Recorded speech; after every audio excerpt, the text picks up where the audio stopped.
Up next on the forum stage, our Verso Book Club discussion, I Thought I Heard You Speak, Women at Factory Records with author Audrey Golden.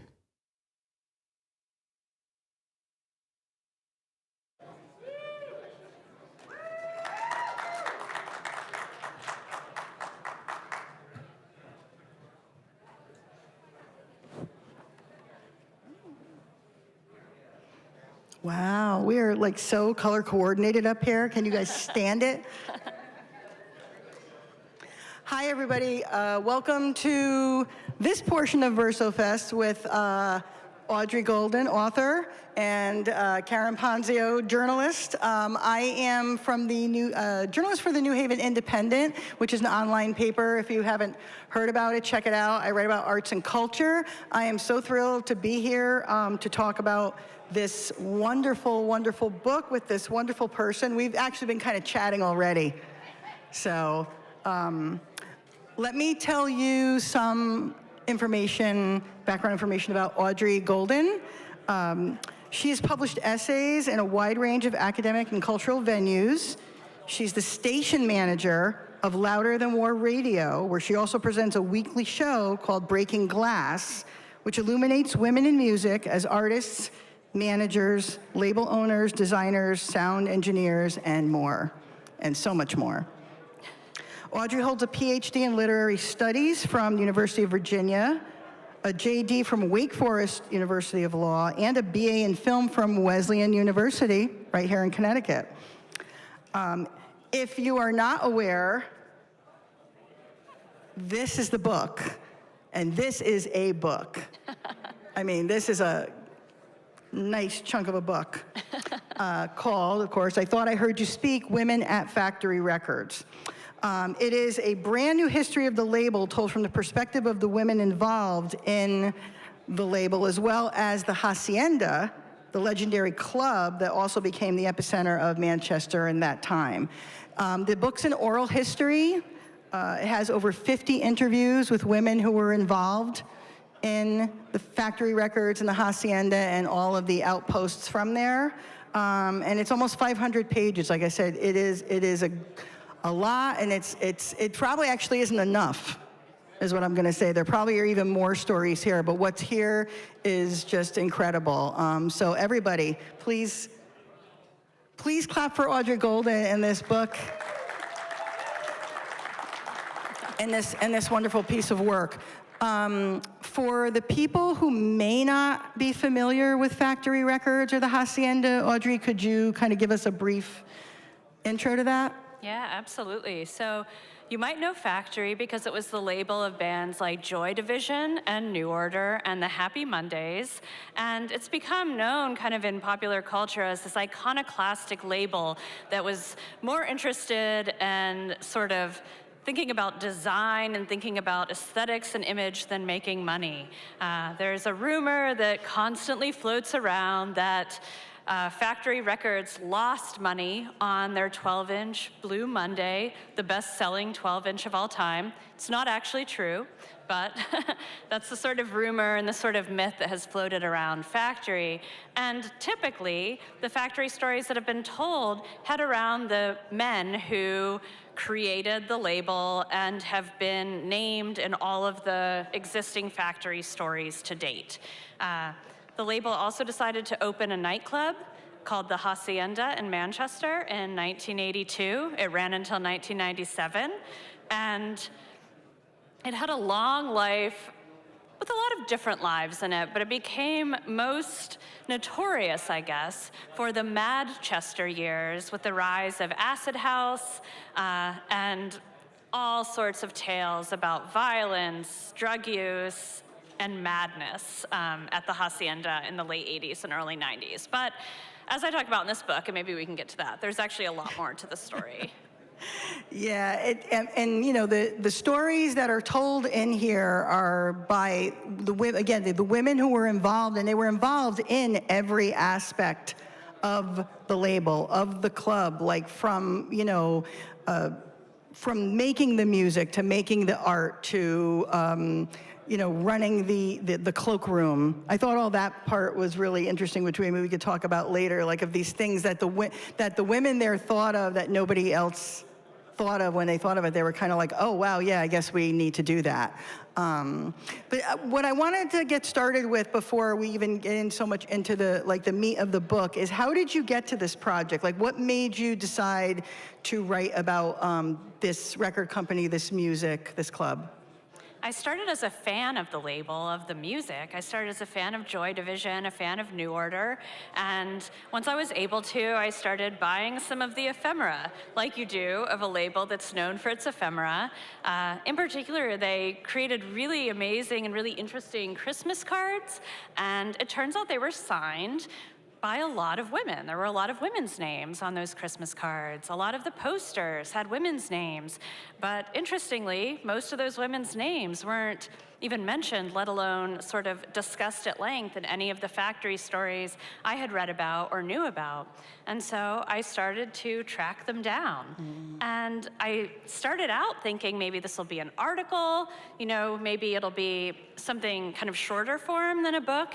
And as I really got to know some of the women, it really seemed like it needed to become a book and needed to really be something that joined the sort of historical, narrative that's out there in book form of factory records. Yeah, because there's how many books? Like over 20 books at this point now about factory records, and there's a couple films. Yeah. Right. Yeah. There's so many books. There have been museum exhibitions, films. Obviously, I'm sure many of you have seen 24-Hour Party People. Doesn't get the story right, right? But yeah, in large part, those stories make it seem like there were just no women around factory records. But in fact, women were doing all of these critical things, not just kind of behind the scenes, but they were out in front in a lot of ways too. And they'd really been written out of the record. One of the things I was thinking of as you're talking about that is, like you mentioned already about Blue Monday, and New Order. So Blue Monday is with the best-selling 12-inch of all time. Yeah. And New Order obviously came out of Joy Division, which most people know if you don't know that, because of the death of Ian Curtis, and they continued on, and then just broke out and got into the United States and went further than Joy Division did. But Joy Division kind of holds a lot of people's hearts as well. That's one there. But Gillian Gilbert wrote a bunch of the songs for New Order. But what was it? New Order, they copyrighted it to everybody, so people didn't even know that she wrote any of the music. But she did play in the band. She played in the band there, correct?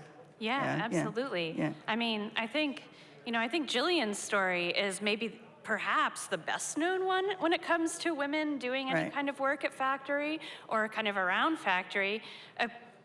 Critical part of New Order. I also talk in the book about how she actually played on stage with Joy Division, played guitar with Joy Division because she was in a band of her own, at that point in time. So she actually played with Joy Division before she ever joined New Order. But yeah, she'd been in a punk band, her own punk band. And when New Order formed, Gillian came in. And, she not only wrote music and played guitar, played synths, played keyboard, but she was also really a lot of the brains behind the technological innovations that New Order was able to think about. So Blue Monday, for example, one of the first big-time uses of synths on stage, and Gillian worked, really tirelessly to figure out how to do that kind of programming. And one of the really cool things, I think, when I was talking to her, was that she was talking about it as a kind of knitting work. Knitting, right, with knitting needles and yarn. And to me, when she said that, I thought, wow, that's really fascinating, because this is a kind of work typically ascribed to women, this kind of women's work, but she takes it and the kind of knowledge we have of what women's work is and says, in fact, that's some of the knowledge I was using to do this work with really new music technology that in large part has been linked to male musicians. Right. Right. And again, so Audrey and I have had some time beforehand to discuss some of this just recently, just up in the green room. And one of the things we were talking about is how a lot of what happened, and many of the women in the book talk about this to you, of how what they were doing at the time was just what they did. It's like, that's just my job, that's what I did. Or somebody needed, a sound, it's what I did. Somebody needed someone to talk to about this record deal, so I was there in the office, so I did it. And how they didn't know it was going to be legendary. They didn't know it was going to be this thing that became something huge, and how sometimes that is, like you said, like you talk about like women's work. There is kind of this history of women kind of being in the background of a lot of businesses and a lot of enterprises and artistic types of events, and them not getting that attention or not getting included in it because it was just, they were just helping out type of thing. Yeah, I think it's interesting how many of the women, didn't necessarily think that the work they were doing was important. And I mean, I think a lot of that has to do with the way these so-called definitive histories have been written. When you have something that's called a definitive history and certain people aren't included, anybody looking at that thing assumes that anybody who's not included isn't critical to the story. And in fact, for a number of the women included in the book, when I first reached out to them and asked if they'd be interested in speaking for this project, they said to me, well, so-and-so and so-and-so wrote these big books about factory records, and they didn't ask me to speak, so I don't know that my story is really important. And I thought, that's where this harm of the so-called definitive history becomes so salient and so obvious. And anytime you look at something that, is sort of marketed as a definitive history or called a definitive history by the writer, I just want you to know you're looking at something that is not, in fact, definitive, because there's no such thing as a definitive history. Right. Whether someone's left out intentionally or someone's left out, for a variety of other reasons that have nothing to do with sort of sociocultural harms that lead to these kinds of omissions, nothing is definitive because it's always told from someone's perspective and there's always stuff that's missing. But it showed me that there are actually these much more, harmful ways that I've been thinking about, but were really revealed to me in doing this book, that when you say this is the full story and you don't include women, you haven't told the full story, at all. Right, right. And so, I had to talk to a lot of women and say, these stories really are important. It's not just important that you made sure every Blue Monday 12-inch, got out to the proper distributors and got out to all music stores who were selling them, so everybody who ended up buying and making Blue Monday the best-selling 12-inch of all time could get their hands on it. About talking to women who were involved in doing really critical accounting work that could have saved factory records from itself. Right. Women really managing in all sorts of ways critical aspects of the Haçienda and keeping it running. Those kinds of behind-the-scenes jobs aren't often seen as the cool, exciting, kind of sexy work, that makes a story like 24-Hour Party People, but they're really critical to allowing things to happen and to making the kinds of histories that even make it possible for a film like 24-Hour Party People to take place. But then, even in addition to those women in the background, there were women well out in front. Angie Matthews was the first female club manager and licensee in the UK. That's a pretty incredible feat at the time. The first female doorwoman at a club, doorman, Yasmin Lakini, worked at the Haçienda. She started at the Haçienda. These stories aren't told. Women who were really out in front. Women who fronted and formed a lot of bands, who taught their bandmates how to, think about music theory and how to create music, how to work drum machines, how to work synths. Why aren't even those front-facing women part of the existing stories? Right. So. How about even like DJ Paulette and all the DJs there? Like her story is just the dance parties they brought in and they're like kind of like not the first LGBTQ, but they really brought that up and really created a really safe space over there that you really couldn't necessarily find everywhere either in that time. Yeah, as well. Absolutely. I mean, I think those are two of the really forgotten stories of the Haçienda. The story that, in myth, there are stories of, male clubgoers like bleeding and sliding across the floor in blood with whatever happening in the background. But as Ange Matthews told me, that never happened. But in addition, two of the real forgotten stories of the Haçienda, one is that it was this amazing creative space for women. It was a place where so many women were able to sort of hone their own creative agencies, to put on fashion shows, to put on dramatic performances, to bring in dance troupes, to do all kinds of work, to hone culinary arts. Really interesting and creative foods were served at the Haçienda by women chefs.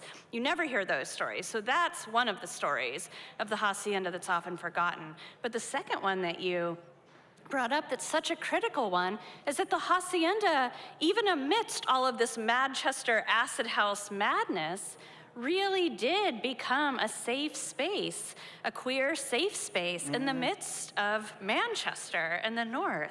And that was thanks to women. It was thanks to women like Lucy Scher, who got the idea to put on the Summer of Lesbian Love in 1990. And in 1990, that brought in, as DJ Michelle Mangan, who was the first woman to DJ the Haçienda, said, 900 lesbians to the Haçienda. When I was talking to her, she said, how did we even find 900 lesbians, in the UK to come to this club, let alone Manchester? But they did. They brought them in. And then that spawned into Flesh Nights that were DJ'd by DJ Paulette, that created a space for queer clubgoers to enjoy themselves, to dress up, to think about fashion and being themselves and crafting their own identities, despite the real harms of the spaces of Manchester outside. So those are, really critical and incredible legacies of the Haçienda that should be myths themselves. Yeah, I think when I was reading it too, I did not have the background with no knowledge of factory records in the Haçienda, like somebody else might, or definitely not how you have. And it really kind of charmed me to think all this stuff was going on, and it really was, I think, unfortunately, I think sometimes people see a book about women, and they think it's just going to be like women complaining. And it really is, it's so not that. It's stories about what happened, what they did, what hasn't been written about before. To read it as a woman in the arts, I really felt inspired to say wow, they really did, you can do anything. They really did do anything and everything in this small spot, in this really kind of small space of time as well, because that was really kind of a chunk of time in this people say, this rainy town and where nothing happens. Well, a lot happened. And if you're interested in more of that, that's another reason to really read this book, not just to hear another history of something you already know, but to find out there's even more was possible beyond all of the legendary. And I think that too, I don't know, you can please, comment on this.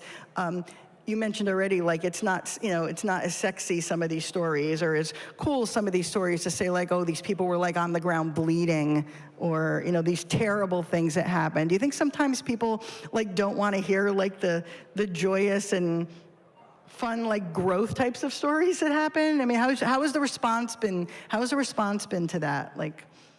on your tour as well. Yeah, I mean, I think the response has been really great. I think the people that seem, you know, to have some trepidation about the book, perhaps do think it's a takedown of factory records. And it's not. And, you know, I've said, no, it's absolutely not a takedown of factory records. It's a book that I think really importantly completes, you know, a story of factory records, because, I mean, one of the things I learned, honestly, in putting this together is that factory records was this label that wanted to have this enormous cultural influence, that wanted to have, you know, arms in filmmaking, in graphic design, in culinary arts, in drama, in fashion, in visual art.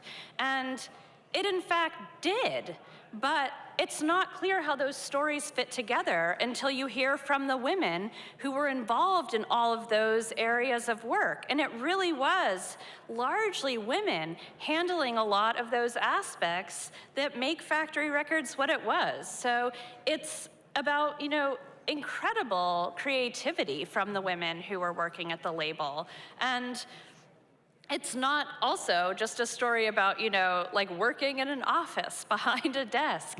There are these incredible stories that, you know, allowed women to create their own music video production companies and to create music videos for bands like New Order. It's a story about women learning to become graphic designers, being partners at firms like Peter Saville Associates, even though that's not often mentioned, and learning to really like hone their own craft in graphic design. It's about women, I mentioned fashion. I mean, really thinking about what it means to design fashion and to think about fashion in cultural and important political ways.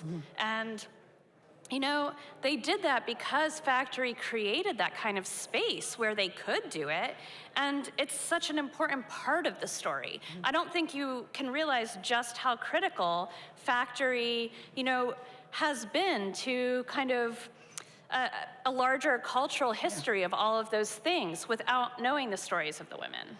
And I'm going to say one thing that some of you might know, the meat dress. If you guys remember a few years back, Lady Gaga went to one of the award shows in a meat dress.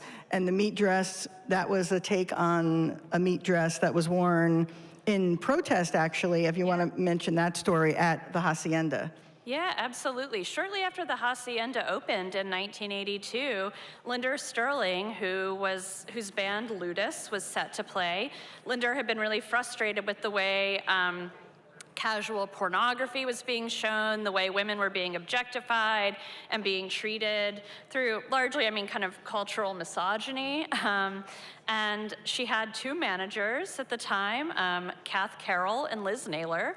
Cath Carroll went on to form the bands Meow and to do her own incredible solo work for Factory Records. But they were managing Linda at the time, and they, along with some other female fashion designers in Manchester, actually, helped Linda to put together a very bloody meat dress, which was made of all kinds of kind of tossed away raw meat parts, old chicken feet, offal, other kind of innards, and other materials that created first a belt. Linda wore tampons that had been bloodied with the animal meat, and at the end of the performance, in true protest, and I have to imagine as a sort of homage to Linda Benglis in 1974, I believe. If you know the image, you'll know the image. Linda tore off her meat dress to reveal a very large dildo underneath that she was wearing at the microphone. So a really critical act of protest, and it was met with a lot of disdain from a lot of the men who were kind of working around the Haçienda or connected to factory, but it was a really critical moment. It's one that a lot of people remember. Obviously one Lady Gaga thought was important, but yeah, I think it's really important to make sure that kind of credit goes to Linda and to her managers and everyone who helped to pull that great act off.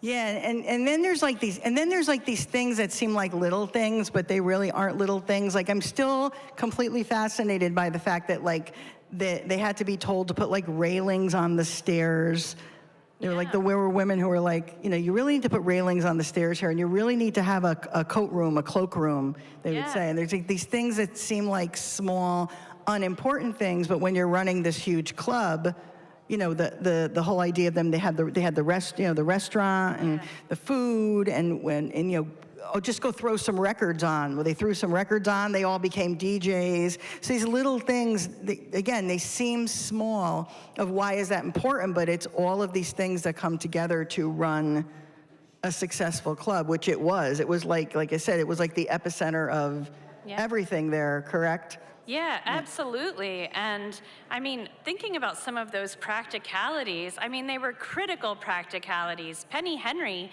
was one of the first people to ever be hired to work at the Haçienda before it even opened. And she was the one really coming saying, all of these things are missing. You can't have a huge stairwell without a hand railing. People will fall down and get hurt, right? You can't have a huge club without a cloakroom. But a lot of other practicalities too. I mean, Penny worked at the Haçienda for 70 to 80 hours a week.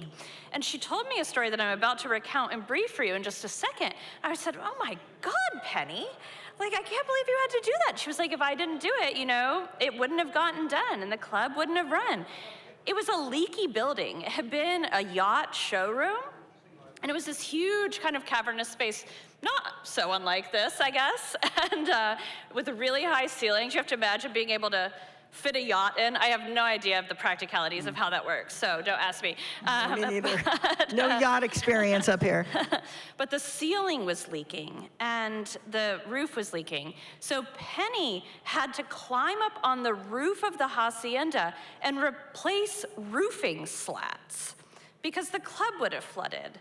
And I mean, that's just incredible physical labor in addition to all the other work she was doing in there that really just has been largely unrecognized.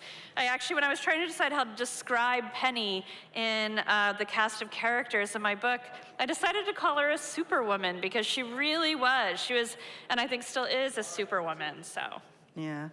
The book is, which I already mentioned, but it's an oral history. So when you read it, it's not a typical narrative like a novel. You see the person's name and like if you're reading an interview with somebody, but it's name after name, and it's set up in sections. So there's one about the art, there's one about the sound.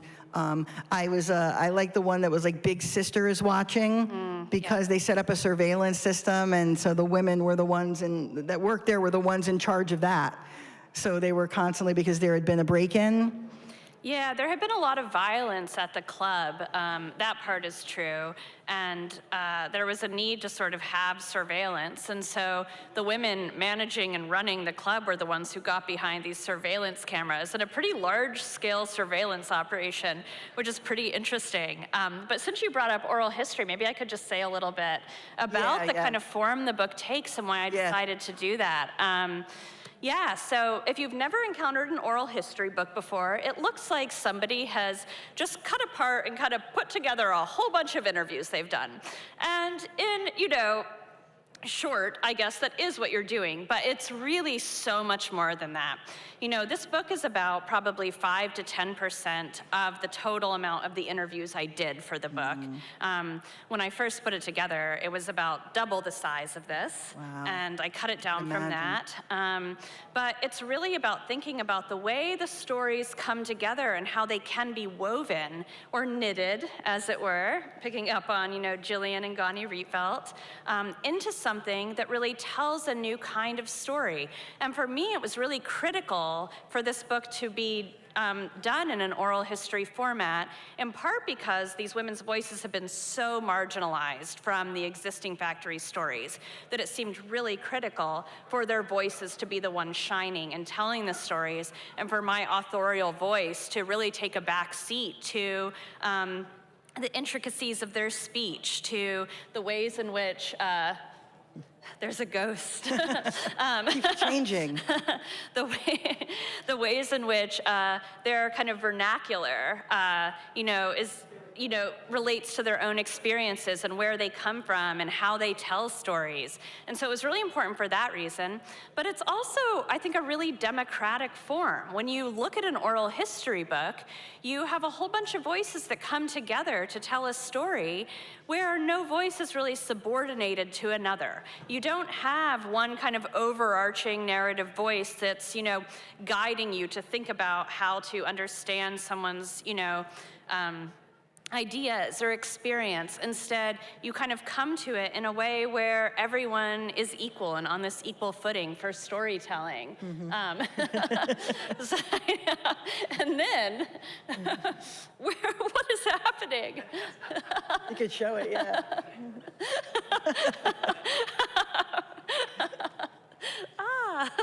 That's cool. That's cool. We can hold it up. But then I also think Karen was talking about the fact that it's set up thematically and not in chronological order. And I want to just make clear that that was incredibly intentional, and it was something I really wanted to do to push back against the chronological histories that have existed before that have been described as definitive. So often, it's these so-called definitive histories that are told in a kind of chronological fashion. And it suggests that, you have a timeline, right, where you have, point A, and these events catalyze one another across this very clean timeline that you can look at easily. There's nothing missing, there are no bumps, there are no offshoots, there are no parallel timelines running. And so I really wanted to move away from that chronological framework to push back against the existing ways the story had been told without these women's voices, but also to really reveal the ways in which, timelines aren't necessarily one thing, right? There are all these different components of timelines. And so the book's arranged thematically for that reason rather than chronologically. Yeah, I will say, as somebody who does a lot of interviews and profiles, and I know there are other people in the audience and in the library who also do that kind of work, that trying to get interviews and all of them from one person to put into one profile, and you've talked to over 50 to put, I can't even imagine the notes. Like you said, you have twice as much, the notes you must have had, and picking through that is like I'm so impressed by it as somebody who does that for a living on a smaller scale.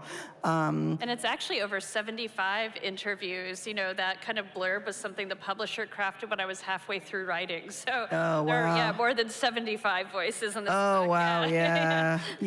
And I also do love that you give voice to some people who are no longer with us, but you were able to access some of their writings from their family members, which I think is important too. When you talk about, you mentioned like definitive history before. Well, if somebody's passed away, they're obviously not going to try to talk to them, but they might also just not tell their story. And you made sure you did that with people that you could do that with. Yeah, where possible, where the women I wanted to speak with had passed away, I was able to get in touch with, in some cases, close family members. So Yasmin Lakany, the first doorman in the UK, who I mentioned at the Haçienda, I was able to do a really extensive couple of interviews with her sister, Soraya, who was also her carer at the end of her life. And then for some of the other women, like Jenny Ross of the band Section 25, her daughter Beth had kept all of these diaries she had written that had never before been kind of placed anywhere. And Beth let me use them for the book to be able to incorporate her voice. So, yeah. Yeah, to really hear. And that kind of takes me to the next thing I wanted to talk about. So I'm sure there are many things that resonated with you personally and professionally, besides being a fan of the music and of the record company. So if you don't mind me reading, there's one of the quotes in there. Please. So chapter 11 was about management and promotion, which is huge in the music business. Like that's huge. And Martine McDonough mentions a quote that she saw from Suzanne Goldberg in the book 1968. And she said she would suggest something and everyone would ignore it. And 10 minutes later, a guy would suggest the same thing, And everyone would say, oh, that's the best idea I ever heard. And how that happened to her all the time. And then she says, I realized that's the female experience. And I won't get into stories because this is not about me, but I can say when I read that, I was like, oh, I could write a book about how many times I've said, oh, and I think it's another one of those things where you're just in a group or you're working somewhere and everybody's talking and you come up and you say, oh, what about this? Or you should try this. And they like, and they either like don't look at you or kind of brush you off. And then like 3 months later, they're like, oh, Joey said we should do this and we're going to do it and it's great. And you're like, I'm sure Joey did say it, but I think I said it too. So, that's one of the things I saw in there, but I feel like this book is full of that, full of those similar types of stories. Did you yourself get, when you were listening to these stories, when you were going through, did you find yourself going like, wow, yes? Yeah, I mean, in theory, I like to stay away from the idea of universals and anyone having a universal experience, but it really does seem like, in certain ways, those kinds of experiences have become universal in certain respects. But I think also, what I'd like to see become more universal is women who have had those experiences just knowing they have to keep being loud, and that it's okay to not be liked, and it's okay to speak up and, really reinsert yourself when you've been cut out of conversations. And that can be really hard to do, right? That can be really difficult to do. And, I often think of it as a kind of badge of honor, that there are a lot of people who don't like me because I've been loud. And I think you have to just keep being loud. And so, yeah. Out there, yeah, definitely. And I think DJ Paulette says that in the foreword too, something like our silence is our constraint, or something I'm paraphrasing, about not saying anything, and then finally in like 2016 saying like, I need to come out and if I don't come out and start talking about this, people need to know these things happen. And again, we're not talking about this book, we're not talking about like, oh, terrible things were done to me types of things. It's more along, again, I think that's another thing that's been done, unfortunately, to women, is when you hear, when women start getting loud, they think it's a complaint or a problem. And it's not always that. It's if you're speaking up for yourself or you're saying, this is my story, it's another chapter in the story. It's another piece of the history. That's what hasn't been included, and that's, I think, what this book is like chock full of. Yeah. I mean, I think that's definitely true. And I think, if you're perceived as complaining or perceived as having a problem just because you're using your voice, so be it, right? Yeah. Has this book inspired anyone, as you were talking to them, for them to like write their own books? Has anybody talked to you about that? Are you going to do another, like, have you thought about doing like a sequel or anything like that? Or is it like, no? There's a lot more material, I'll say. I mean, I don't think a sequel is in the works. I mean, one thing that I've thought about is, in terms of putting together the voices of women at Factory Records, this certainly is not definitive either, right? In the author's note at the beginning, when I was writing that, I was trying to think of how to explain, I can't talk to everybody and I don't know a lot of the names, right? There are all kinds of reasons. There are people I didn't talk to. There are women whose names just aren't written down anywhere, who were never mentioned by anyone I asked, and so I don't even know that they were doing work. So those women aren't included. There are women who I couldn't track down. I had their names and I couldn't track them down. I did a lot of detective work, I'll tell you, a lot of detective work.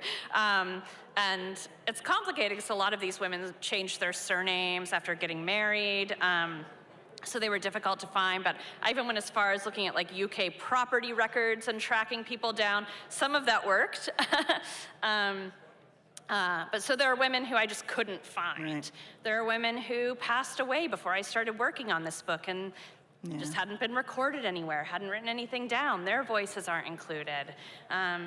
So all kinds of people who weren't included for various reasons. And that's what happens when histories are written. Even if you're trying your best to say, this is definitive and I've included everyone, everyone's not included. So I have thought, well, maybe there would be some way to do something a little bit later on that highlights some of those women in some capacity, but yeah.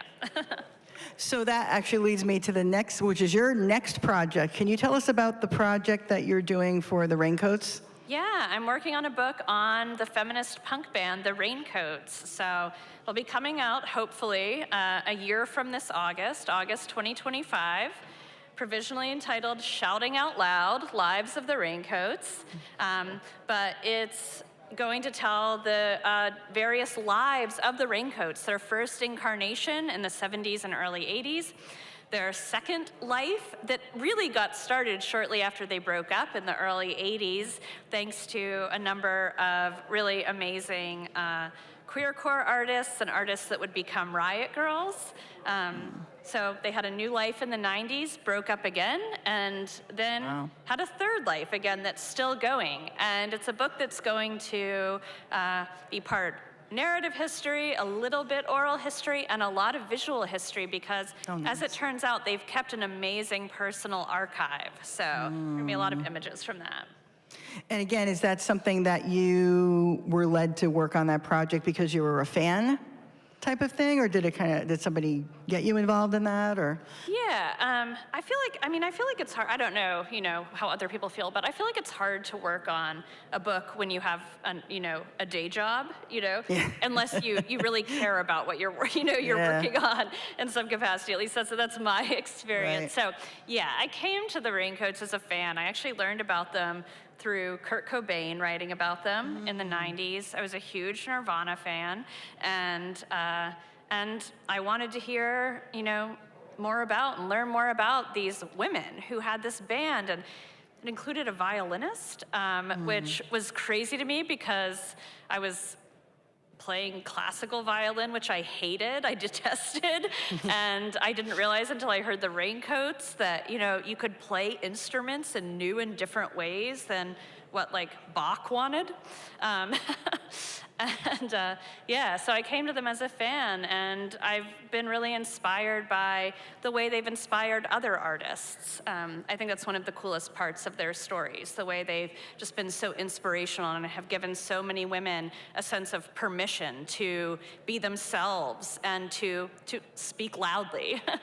Yeah, so it sounds like you've also been, even though you were already a fan, that you've been inspired by women in this book, what you're doing in the Raincoats book, to kind of be more you. I feel like that's kind of what I find with reading this. It's like it just kind of confirmed some things for me. I'm also been accused of being loud, which spoiler alert, I am. So I think that when you, again, not so much a universality, but to say yes, there's somebody else who does that, or oh yeah, I can be this way and find some success and some happiness. It sounds like that's what you're getting something from this as well.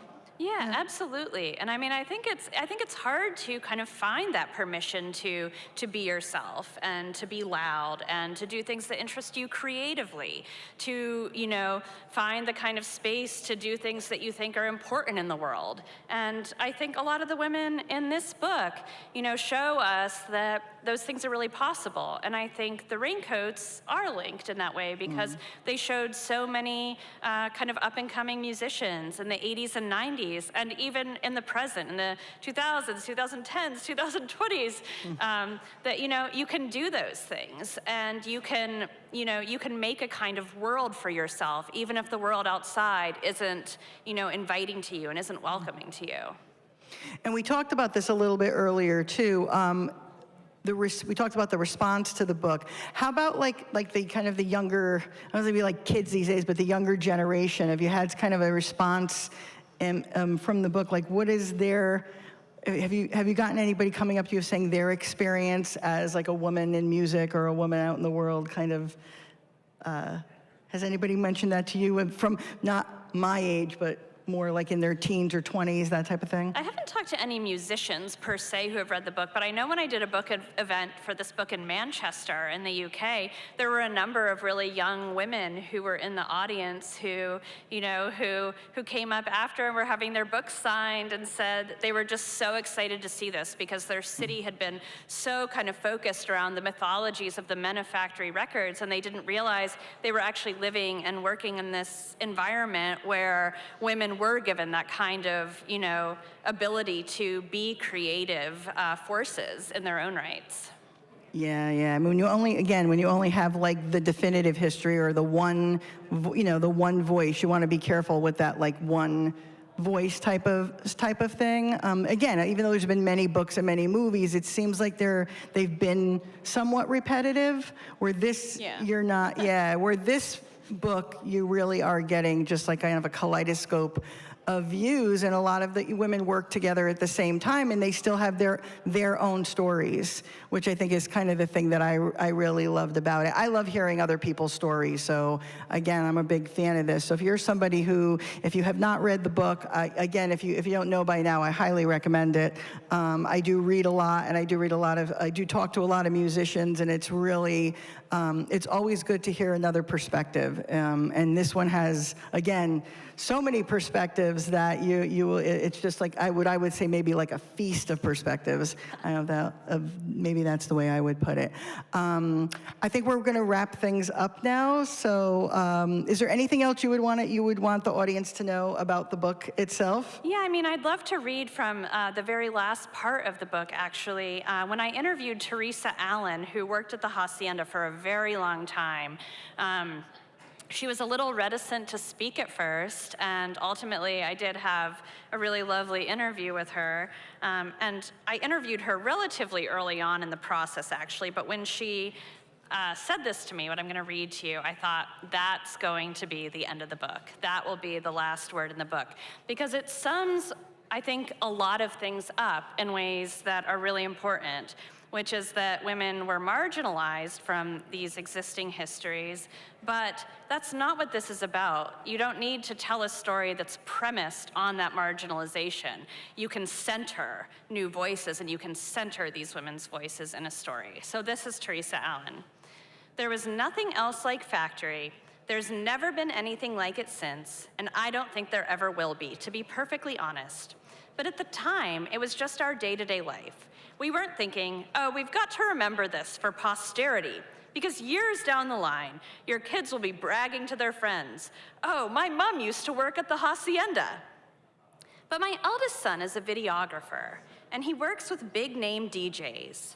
He was telling them about me, and they Googled me, and they said, why can't we find your mom anywhere if she worked at the Haçienda? That's one of the reasons I agreed to speak for this book, because there is no historical record. Peter Hook mentioned me briefly in one of his books, but he spelled my name wrong and he got my job wrong. He didn't even know what I did, and I worked there for 10 years nearly. I find that quite insulting, to be perfectly honest. We all worked incredibly hard and got very little thanks for it, but we did it because, God damn, it was fun. Yeah, that's great.